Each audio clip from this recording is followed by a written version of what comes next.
远洋归来的货轮，除了船上满满当当，谁能想到船底竟然还藏有10几吨的海鲜？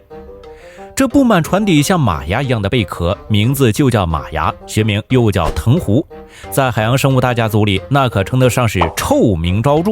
这个小东西啊，雌雄同体，繁殖根本不分季节，从幼体到发育成熟，有时候仅需20多天。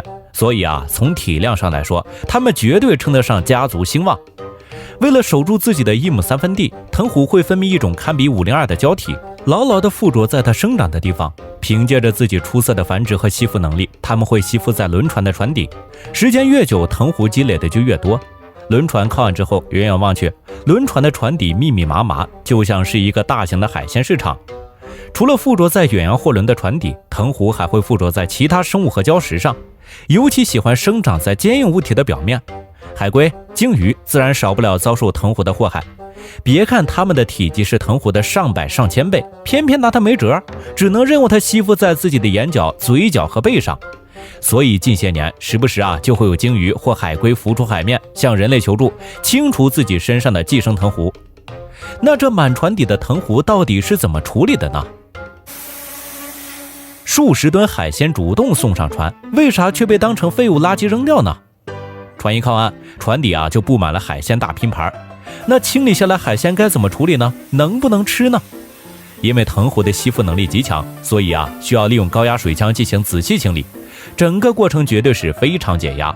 不过也会有很大异味，工作人员有时需要佩戴面具才能操作。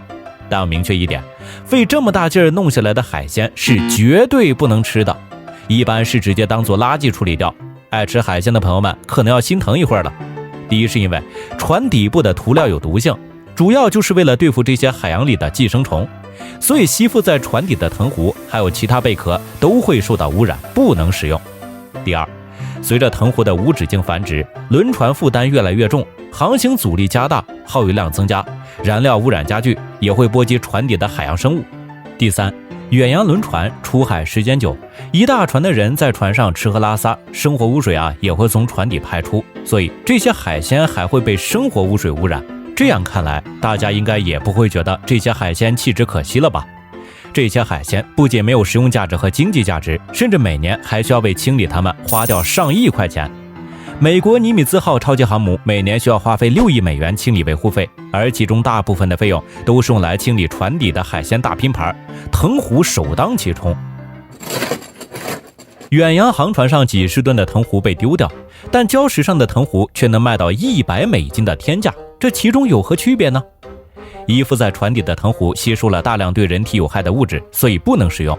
但还有一种特殊的藤壶，鹅颈藤壶，生长在海边的礁石上，不仅受到的污染少，而且味道鲜美，受到热爱美食的富豪们的追捧。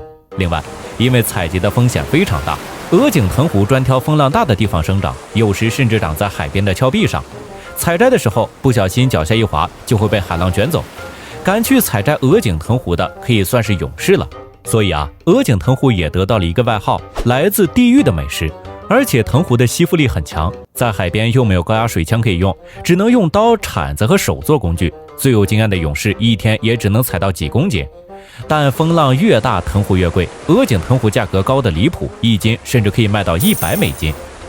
不过一旦藤壶采摘上来，到烹饪的时候就简单多了，只需要采用最简单的蒸煮的方式，就能得到鲜美的鹅颈藤壶。而且这东西虽然长在一起的时候看着有点引发密恐，不过单看起来还是让人挺有食欲的，不像轮船底下的普通藤壶长得让人下不了嘴。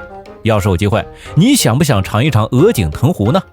感谢收看 X 情报社，点个关注，这样就不会错过更多的精彩视频。咱们下期再见。